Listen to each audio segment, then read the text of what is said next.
On this episode of What's Going On with Shipping, it's week 19 of the Strait of Hormuz crisis. All is well. I'm your host, Sal Mercogliano, and all is not well, let's be clear. I am on the road this week in a conference center in a hotel giving you this report, but man, there is a lot of ship to talk about, and we're going to jump right into it. If you're new to the channel, hey, take a moment, subscribe to the channel, and hit the bell so you'll be alerted about new videos as they come out. So this is the latest news as of July 13th, 2026. This is the GFS Galaxy. And according to Lloyd's List, Iran has hit the UAE-owned container ship in the Strait of Hormuz, leaving the vessel on fire and prompting the crew to abandon ship, marking the fourth attack on commercial shipping in the waterway since July 6th. The U.S. has responded with a third wave of strikes on Iranian military targets, while Tehran again declared the Strait of Hormuz closed, although merchant vessels continue to transit via the southern route. Maritime security has been raised to severe, with naval authorities advising ships to ignore Iranian radio warnings and coordinate transits with coalition forces where possible. So this is the latest advisory out 12 July from the Joint Maritime Information Center. They have the report there on GFS Galaxy. On their operational summary, they note this: commercial traffic through the Strait of Hormuz continued at reduced levels, with vessels transiting via the southern Omani corridor and the northern Iranian control route. Traffic patterns continue to reflect operator caution following the recent attacks. Now, the Joint Maritime Information Center also sent out this advisory notice. The maritime security threat level in the Strait of Hormuz remains severe, despite the July 12, 2026 Iranian proclamation that the strait is closed. The southern route remains available and has been expanded to accommodate two-way traffic. Mariners should expect VHF hailing from naval forces and be cognizant of the mine danger in the traditional traffic separation. Mariners are reminded that they are strongly encouraged to maintain engagement with NCAGs, that's the Navy Control and Advisory Group on Shipping, and utilize established reporting and coordination procedures. Coordination with NCAGs is not mandatory. Ships may transit the southern route without coordination. It then has this commitment from the United States regarding freedom of navigation. The Strait of Hormuz isn't an international seaway and is not subject to coercion or control by any single nation. Despite Iran's claims that the strait is closed, U.S. forces are prepared to maintain freedom of navigation and safeguard lawful commerce in accordance with international law. The southern route of the strait remains open. Now, the Persian Gulf Strait Authority countered with this on X: we hereby inform all esteemed applicants, due to the recent illegal movements of the United States military forces in the region, passage through the Strait of Hormuz is currently not possible. As soon as stability and calm are restored, all requests will be reviewed based on the schedule and the necessary permits will be issued. The only way to obtain a transit permit is through the website pgsa.ir. To receive the latest news and updates, follow our account on the special network X. We appreciate your patience and cooperation. I mean, it's almost surreal. I mean, it almost sounds like you're dealing with Ticketmaster, although I would say Ticketmaster in the United States is probably a little bit more insidious than perhaps the IRGC. I'm just kidding. Don't want to be sued by Ticketmaster. That's a joke. So you've got the U.S. saying, hey, it's good to use the strait, and the IRGC saying, if you use the strait, use our side, and if you don't use our side, you may be attacked. And based on the track record, that's what we see. I think the crew of the GFS Galaxy would attest to that. Unfortunately, it looks like one crew member has been lost. Now, this is the threat level by the Joint Maritime Information Center. I'm not sure what it takes to raise this up to critical. I think the Strait of Hormuz should be critical. This is being very optimistic by the U.S. and the Joint Maritime Information Center that it's just sitting at severe at this point. And then these are transits through the Strait of Hormuz since April. Now, remember, the normal transits through the Strait of Hormuz is 138 ships. That is nowhere near on this chart. This only goes up as high as 70. We had that uptick happen back in June. June 24th was really one of the highest days we saw, with about 60 ships going through. But now those numbers have cratered. So this is the Kepler replay over the past week through the Strait of Hormuz. So this takes you all the way back to 6 July. And one of the things you'll notice here is the high volume of traffic going through that northern route. That's the very upper route there. You can see those tracks of vessels using the Iranian lane through there. Not seeing a lot. Here comes a convoy forming up, going through the southern, but you'll see they turn their AIS off once they arrive into that area.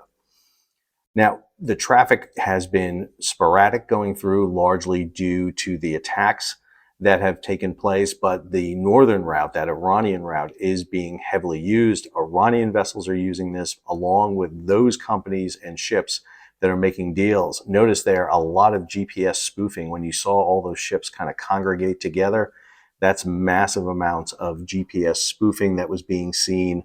That was during the attacks on around 8 and 9 July in the Strait of Hormuz. So a total of 4 attacks in the Strait of Hormuz during this period. Obviously, that causes a lot of disruption between vessels going in and out. We were seeing a massive uptick last week in the number of ships coming out. That has substantially curtailed this week due to the Iranian attacks. This plays for the last 3 days, 10 July through 12 July. And again, large amount of traffic going through the Iranian side of the strait, whereas the southern side is not showing anybody on AIS, even though the Joint Maritime Information Center, U.S. Fifth Fleet, and Navy U.S. Central Command are advising that you can go through with your AIS on. So that's where we find ourselves as of 13 July. Let's go ahead and recap the past week. So we pick up on July 6th, the IMO, the International Maritime Organization, which is the UN shipping arm, had an open council meeting. This is their 137th council session in London. And obviously one of the topics, one of the most important topics, is this issue of maritime security, the Strait of Hormuz, and piracy. We have a rise in piracy going on off the coast of Somalia, and obviously Hormuz is on the agenda.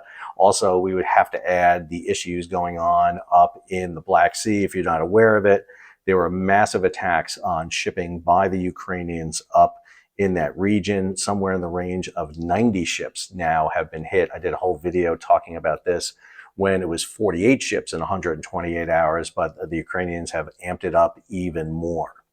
So not part of the issue in the Strait of Hormuz, but this story, Panama Canal deepens draft restrictions as El Niño strengthens. Because of the disruptions being caused by the Strait of Hormuz, more traffic is going through the Panama Canal, and particularly energy from the U.S. Gulf Coast heading toward Asia. The problem is El Niño, last time this happened in 2023, 2024, caused massive draft restrictions in the Panama Canal. The canal operates because of fresh water on Gatun Lake. When the lake levels get low, they have to decrease the number of ships going through, and they have to decrease the deep draft on the big lane, the lane built in 2016 of the canal. And to get ahead of that story, what the Panama Canal is doing is already imposing those restrictions to reduce water usage.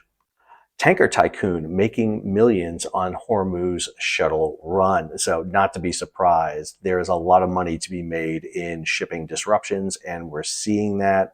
Synacor and a batch of companies had positioned themselves well ahead of this situation to really corner the oil market, particularly the very large crude carriers.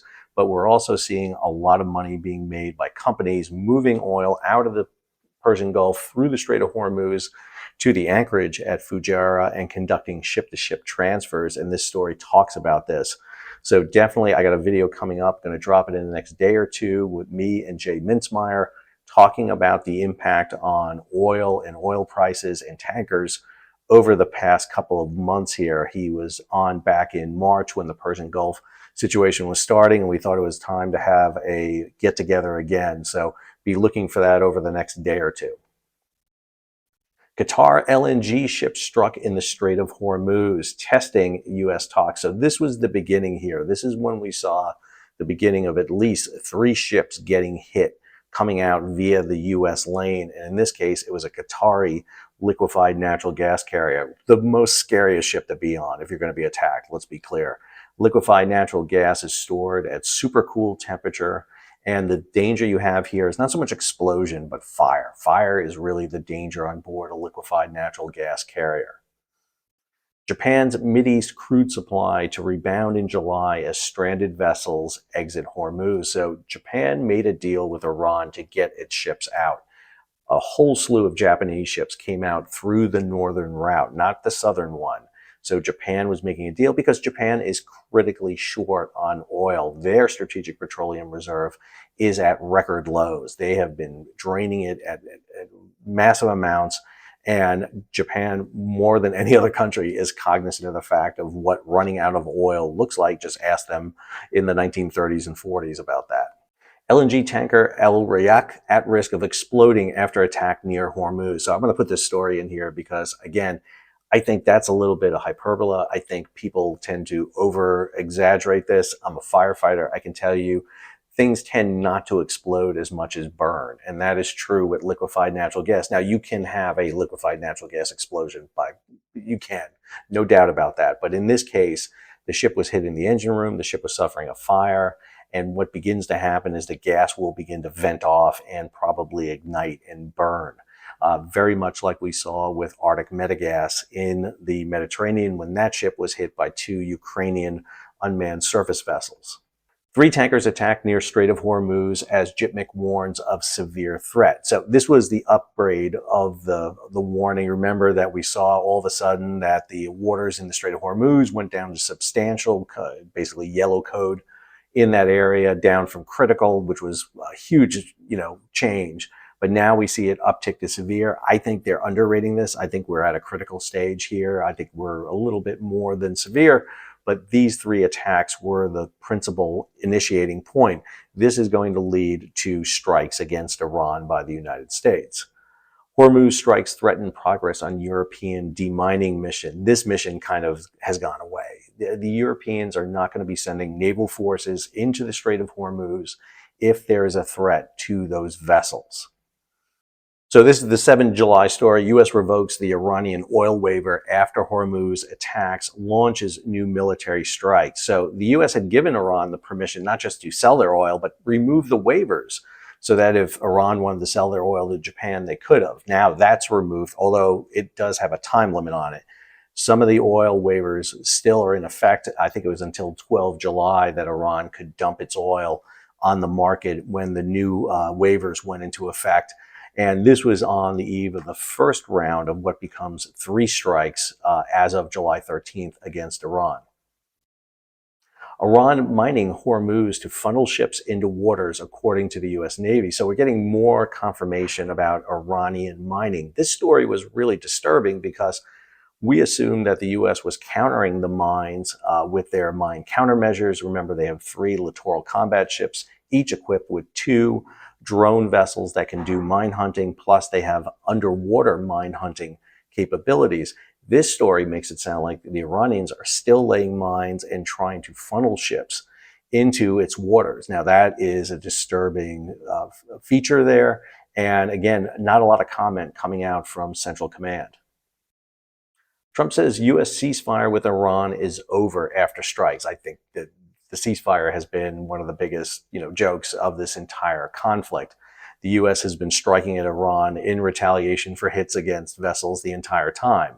The ceasefire was basically done to end coordinated strikes by the U.S. and Israel against Iran. It was also to get U.S. out of the 60-day requirement to invoke the War Powers Act and therefore call basically the end of an operation and the beginning of a new one. Damaged Qatar LNG tanker awaits salvage after strike near Hormuz. So, getting on a tugboat and doing a salvage on a burning liquefied natural gas carrier when there are missiles and drones flying, that's a tough ask for a salvage crew. Don't get me wrong, there's some great salvage crews out there, and many of them will take that chance. But that's a dangerous prospect out there. And it's one of the reasons I talked about in the Red Sea, why the U.S. needs to get its salvage capability out there, particularly the U.S. Navy salvage. They're building an entire class of new salvage vessels, but they are delayed. It's been inordinately long for the U.S. to build basically a commercial tugboat. It's crazy, yet we're still waiting to see the first of them come operational. The IMO urges ships to avoid Hormuz as U.S. strikes Iran over vessel attacks. Now, this comes on the heels back on June 25th, International Day of the Seafarer, where the IMO was coordinating an effort to get the 11,000 trapped seafarers and their vessels out. Well, that didn't quite work. They got about 3,500 out, several hundred ships. But now this kind of broke down, and now the IMO is telling everybody to hold fast. Again, it's the fainting goat strategy of commercial shipping. When in doubt, lock up, don't move, don't transit, just wait until the situation improves. Russia bans diesel exports after Ukrainian strikes threatens domestic supplies. So this isn't Strait of Hormuz per se, but this was an interesting development. Russia has been exporting massive amounts of not just oil, but diesel, and they do it via their shadow fleet to go over the price cap set by the G7 and the EU. The problem is the Ukrainian strikes are so damaging to Russian refinery capacity that Russia is literally not just running out of diesel, but they're having to import diesel from India. They're actually taking Russian crude oil, going to India, refining it, and bringing it back. And now you have this ban on diesel exports in place by the Russians. Maersk expands Red Sea return with MECL service through the Suez Canal. So talked about this the other week. This is an interesting development. Maersk is going ahead and starting to move some of their larger ships through the Red Sea. One of the biggest variables we've been waiting to see anything from were the Houthis. And the Houthis really haven't done anything. And so Maersk is deciding to resurrect its service, not all of it, just one, the MECL service right now through that area. And it's going to be interesting to see. Obviously, those ships are going to be going through with high amount of war risk insurance on them in case of damage. But Maersk obviously sees this as an opportunity, and they're going to go ahead and run with it. The U.S. escalates strikes on Iran after attacks on commercial ships. So this is that next wave, the second day of military action being initiated against Iran on July 9th. Oil tanker traffic through Hormuz at near standstill as attacks strain the MOU. At this point, this is what I was showing you on the Kepler replay. About midweek, we saw all of a sudden nothing really start moving through the Strait of Hormuz. It began to lock up. Hormuz war risk cover climbs as ship owners pull back. So this goes in conjunction with that Lloyd's List story we were talking about. War risk is hitting right around 2 to 6% the value of the vessel. So if you have a $100 million vessel, you're talking about $2 to $6 million worth of war risk insurance to transit through the Strait of Hormuz. Now, that's not enough to really lock traffic up. I mean, people will just roll that into the charter rate and the costs. In truth, the shipping firms don't really see this cost because they're just going to transfer it over. The issue here isn't so much the war risk that's causing the ships to lock into place, it's the security. War risk repays you for the lost ship, crew, and cargo. It doesn't repay you for lost future services. And if you have a ship and you don't want to lose it for the next 10 to 15 years, you're going to hold in place. More liquefied natural gas, Japan-linked vessels travel Hormuz despite renewed Mideast tensions. So Japan is obviously negotiating with Iran to get its vessels out. It is at a critical need for fuel, both oil, diesel, and liquefied natural gas, along with aviation fuel. And Japan is making that deal with Iran. UAE's oil output surged to record high in June, IEA says. So the UAE was using its tankers, ADNOC and a few other tankers, to move massive amounts and actually hit pre-war levels. This has to be one of the triggers for Iran to target the ships going through the southern strait. They were not coordinating this with Iran, and this led to the attacks. So within the United States, the issue of the Jones Act still in full force. That Jones Act waiver is in place until August. And what we're seeing right here is that American mariners are protesting against the use of a Chinese tanker used again, in this case, to move asphalt. The issue really has to do with the use of foreign ships with foreign crews in the coastal trade of the United States. The Transportation Institute, the American Maritime Partnership, and other groups in the United States are protesting against the waiver. There was a letter signed by over 50 members of the U.S. Congress, House of Representatives, asking President Trump to end the waiver. But again, as long as we keep seeing this uptick and surge, it's going to create problems. Intertanko, which is a advocacy group for independent tanker owners, had this: Hormuz tanker transits via southern route fall to single digits after renewed fighting. Not a big surprise there. Countries must reject Iran efforts to control Hormuz, UN agency document says. So this is coming out from the International Maritime Organization. The IMO and the UN, which has the UN Convention on the Law of the Seas, is very specific on this. Even though Iran and the United States are not signatories to the UN Convention on the Law of the Seas, the right of transit passage predates that treaty. And Iran cannot, by its own decision, restrict that passage. Iran only has territorial waters for half of the Strait of Hormuz, and nations within the Persian Gulf have the right to access the open ocean. Trump declares Iran ceasefire over as U.S. unveils new sanctions. So it's the most unsurprising headline of the week. To quote my favorite movie, I'm shocked to find out that gambling is going on here. I'm shocked to find out that anybody thought the ceasefire was going to work. This goes back to the issue that the U.S. did not acknowledge or even prepare for a closure of the Strait of Hormuz. They didn't think it was going to happen because it didn't happen back in July of 2025. And then when it did happen, they didn't really have the mechanism to reopen it while they were waging their offensive campaign.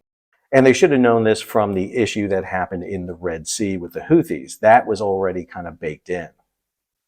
U.S. launches fresh Iran strikes as Tehran declares Hormuz closed. So this is within the last 24 hours. This is that series of third strikes, and this is Iran declaring the Strait of Hormuz shut down. One Indian national missing after attack on vessel off Iran. This is off the GFS Galaxy, so another mariner missing. This would make the 12th merchant mariner potentially killed. Go back to the earlier ones. 8 had been killed by Iranian attacks. 3 were killed by an American attacks on vessels out in the Gulf of Oman. This fatality would be number 12. U.S. launches their third round of strikes on Iran after container ship attack in the Strait of Hormuz. So full-fledged attacks against, again, Iranian targets. But as we've seen repeatedly, Iran can keep drones and missiles and attack boats, away from the coast, in caves, camouflaged. It's very difficult to make it completely safe. And while you can knock out 99% of everything, it is the 1% that causes concern for commercial shipping. It's the Dumb and Dumber defense here. You're telling me there's a chance, and as long as there's a chance, we're going to see shipping lock up. We're going to see insurance rates go higher. It's not hard to really understand this. And then finally, oil jumps as conflict over Hormuz escalates with fresh strikes. So we shouldn't be surprised that we start seeing this escalation all of a sudden happening with oil and shipping rates. So that's our recap for the week. Again, on the road, so a little bit abbreviated here, not as in-depth as we've done, but hey, I wanted to be sure to get this together for you to recap it. Where does it go from here? Who knows? We're not sure exactly what's going to happen next. So I'm on the road for the next 2 weeks or so. So I'm going to be trying to do videos like this on the fly. You'll get different backdrops because I'm on the move. We'll keep you up to date and try to bring you some videos too of some great locations we're at, showing you shipping in maybe a different light than I get to do sitting at home in my office in North Carolina. Actually going to be on some boats here. So hopefully you'll be able to get a feel for a different maritime element as we go on with our trip. We'll, of course, do our weekly updates on the Strait of Hormuz. I have a feeling this isn't going away. We can remain calm all we want, but things definitely seem to be escalating in the region. I hope you enjoyed today's episode or got something out of it. If you did, hey, take a moment, subscribe to the channel and hit the bell so you'll be alerted about new videos as they come in. Leave a comment, share it across social media, give it a big thumbs up, and if you can, support the page. How do you do that? You hit that super thanks button down below or head on over to Patreon and become a monthly, yearly subscriber. Till our next episode, this is Sal on the road, signing off.